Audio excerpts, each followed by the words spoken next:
कक्षा 8वीं के सभी विद्यार्थियों के लिए आज इस वीडियो में वन में वृक्षों की कटाई किन उद्देश्यों से की जाती है, इस प्रश्न को हम पढ़ने वाले हैं। तो यह जो प्रश्न है आपका अध्याय 5 है विज्ञान का, जिसका नाम है पौधे एवं जंतुओं का संरक्षण।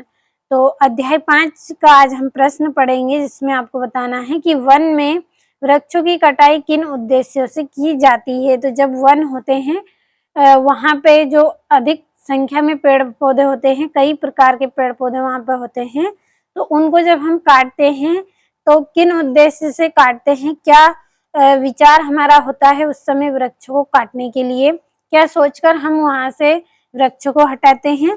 तो देखिए, जो वृक्ष है वृक्षों को हम काटेंगे, किस लिए काट सकते हैं, भूमि बनाने के लिए, यानी कि हमें कृषि करनी है, फसल उगानी है, तो हम क्या करेंगे, झाड़ पेड़ को काट देंगे ताकि हमें खेती करने में आसानी हो।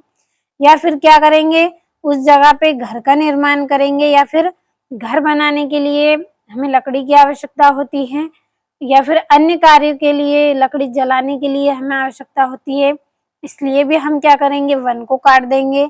और या फिर हम क्या करेंगे, वहाँ पे कोई फैक्ट्री डाल लेंगे, किसी कार्य को पूरा करने के लिए फैक्ट्री डाल लेंगे, कारखाना खोल लेंगे, तो इसलिए भी हम क्या करेंगे, वृक्षों को काट देंगे।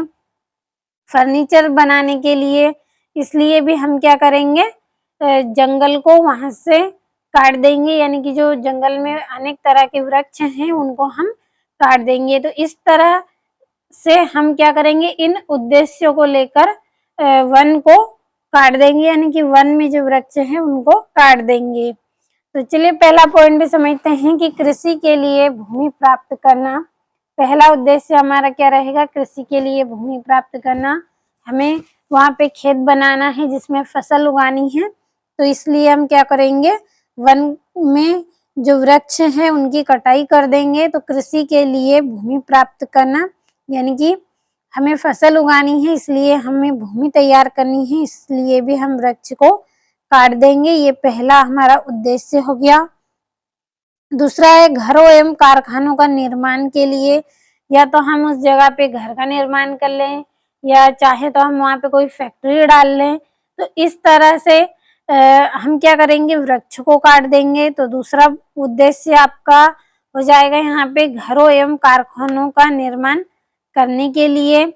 तीसरा आपका हो जाएगा फर्नीचर बनाने अथवा लकड़ी का ईंधन के रूप में उपयोग करने के लिए फर्नीचर बनवा लेंगे, या फिर क्या करेंगे कि जलाने के लिए भी हमें लकड़ी की आवश्यकता होती है, तो उसलिए भी हम वृक्ष की कटाई कर देंगे। तो समझ में आया होगा आपको, यहाँ पे 3 पॉइंट आसान और सरल भाषा में है। आसान शब्दों में आप समझिए कि कृषि के लिए भूमि प्राप्त करना, यानी कि हमें फसल उगानी है, तो फसल हम कहाँ पे उगाएंगे, खेत में उगाएंगे, तो इसलिए हमें क्या करना होगा, वहाँ पे खेत बनाना होगा, तो उसके लिए हमें वृक्ष काटने होंगे। तो हम क्या करेंगे, कृषि के लिए भूमि प्राप्त करना है तो वृक्षों को काट देंगे। दूसरा है घरों एवं कारखानों का निर्माण करने के लिए, घर बनाना है या कोई फैक्ट्री डालनी है, तो क्या करेंगे, वहाँ पे वृक्ष को काट देंगे, वृक्ष को हटाएंगे, जब जाकर ही हम वहाँ पे घर या फैक्ट्री का निर्माण कर सकते हैं।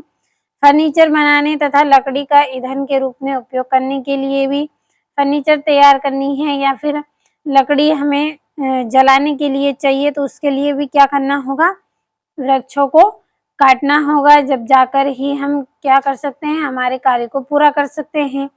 तो मुझे उम्मीद है इस प्रश्न का आंसर आपको समझ में आया होगा।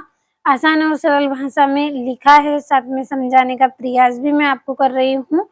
समझ में अच्छे से आया होगा, स्क्रीनशॉट के माध्यम से नोटबुक में नोट करें, अच्छे से कंप्लीट करें, 1-2 बार पढ़ लीजिए आप, ताकि आपको अच्छे से समझ में आ जाए और कंप्लीट भी आपको हो जाए।